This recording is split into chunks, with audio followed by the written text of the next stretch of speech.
Hare Krishna, welcome back to your channel. तो आज के श्लोकों का पठन करते हैं। अन्नादिवन्ति भूतानि प्रजन्य प्रसन्न संभवा यज्ञा भवन्ति प्राज्यो यज्ञः करम समुधाभवा करम ब्रह्मोधवा सिद्धि ब्रह्मरक्षर समोधभाव तस्यामि सर्वगतां ब्रह्म नित्यम यज्ञे प्रस्ताम। संपूर्ण प्राणी अन्न से उत्पन्न होते हैं। अन्न की उत्पत्ति वृष्टि से होती है, वृष्टि यज्ञ से होती है और यज्ञ विहित कर्मों के उत्पन्न होने वाला है। कर्म समुदाय को तू वेद से उत्पन्न और वेद को अविनाशी परमात्मा से उत्पन्न हुआ जान। इससे सिद्ध होता है कि सर्वव्यापी परम अक्षर परमात्मा सदा ही यज्ञ में प्रतिष्ठित है। तो इसमें ठाकुर जी हमें बता रहे हैं कि संपूर्ण प्राणी अन्न से उत्पन्न होते हैं। ये एक बहुत टिपिकल प्रोसीजर है। अगर मैं आपको समझाना चाहूँ तो जैसे क्या होता है कि जब हमारी मृत्यु होती है और जो लोग स्वर्ग में चले जाते हैं ना, स्वर्ग में जब जितने दिन वो उन्होंने भोगना है भोगते हैं, उसके बाद जब उनका समय ख़त्म हो जाता है तो उनको नीचे अंतरिक्ष में गिरा दिया जाता है।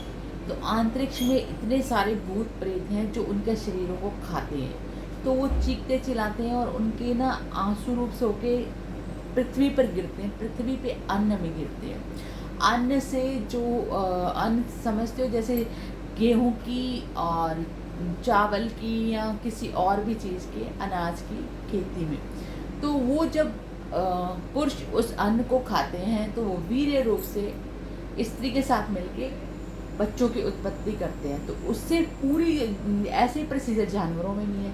तो इसमें बताया कि संपूर्ण प्राणी अन्न से उत्पन्न होते हैं। तो ये आप समझ गए कैसे अन्न से उत्पन्न होते हैं। और अन्न की उत्पत्ति वृष्टि से होती है। वृष्टि कहते हैं बारिश। जब अन्न के ऊपर, जो पौधों के ऊपर पानी गिरेगा, वृष्टि होगी, तभी तो उनकी उत्पत्ति बढ़ेंगे वो। और वृष्टि यज्ञ से होती है। अब यज्ञ से वृष्टि कैसे होती है? यज्ञ दो प्रकार के बताएं। एक तो होम वाले यज्ञ होते हैं जो होम से करते हैं। तो जब हम देसी गाय के घी से यज्ञ करते हैं तो उसमें कई क्विंटल ऑक्सीजन आसमान में जाती है और उससे क्या है, वृष्टि होती है ना। और यज्ञ विहित कर्मों से उत्पन्न होने वाला है। और यज्ञ विहित कर्मों से ही तो होता है जब हम लाएंगे अलग अलग प्रकार की सामग्री इकट्ठी करके कर्म करके आहुति देंगे, तब भी होएगा। कर्म समुदाय को तो वेद से उत्पन्न और वेद को अविनाशी परमात्मा से उत्पन्न हुआ जान। तो है ये जो कर्म समुदाय है, हम जितना भी कर्म कर रहे हैं यज्ञ के निमित्त, या जैसे मैंने आपको संसारिक यज्ञ बताए थे और होम वाले यज्ञ बताए थे, ये सब का विधान हमारे वेदों में लिखा। वेद अपौरुषेय है। अपौरुषेय मीन्स किसी मनुष्य द्वारा नहीं लिखे गए हैं, ब्रह्मा जी द्वारा, विधि द्वारा लिखे हुए हैं। तो जो ये कर्म, जितना भी हमारा कर्म समुदाय है ना, ये वेदों से उत्पन्न हुआ और वेद अविनाशी परमात्मा से उत्पन्न हुए हैं। वेदों का लिखने वाला कोई भी नहीं है, ये परमात्मा द्वारा लिखे अपौरुषीय हैं ये वेद हमारे।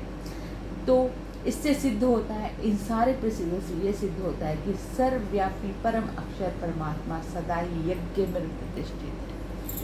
तो जितनी भी आपको मैंने बात बताई, इसमें यही हुआ कि जो हमारे सर्वव्यापी, हर जगह सर्वव्यापी मतलब कि कण कण में जो परम अक्षर परमात्मा है वो सदा ही यज्ञ में प्रतिष्ठित रहते हैं। इसका यज्ञ में प्रतिष्ठित रहने का क्या मतलब समझेंगे आप, कि हम जो भी यज्ञ करते हैं, दान रूपी यज्ञ, जो पूजा पाठ रूपी यज्ञ, जो किसी को आत्मा को तृप्त करने के भोजन कराने रूपी यज्ञ, जितने भी यज्ञ करते हैं वो सदा अक्षर परमात्मा रूपित में प्रतिष्ठित है। जो अच्छे काम हम करते हैं, हमारा जो संकल्प है कि हम अपने यज्ञ के द्वारा हर चीज़ों को पुष्ट करें, उसमें सब में परमात्मा ही प्रतिष्ठित है।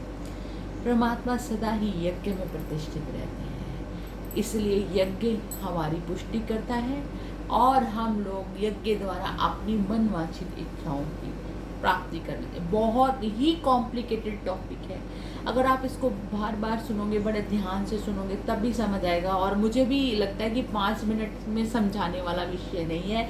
जिस प्रकार मैंने अपने गुरुओं से सुना है तो घंटों सुना हो इस बारे में, तभी जाके थोड़ा सा मैं आपको मोरल ऑफ द स्टोरी करके बता रही हूँ। अगर आपको समझ आ रहा है तो बेस्ट है, वरना अब मेरे को बताओ, मैं दोबारा इसको बोल दूँगी। राधे राधे। तो श्राद्ध करो, 9 बजे फिर मिलते हैं।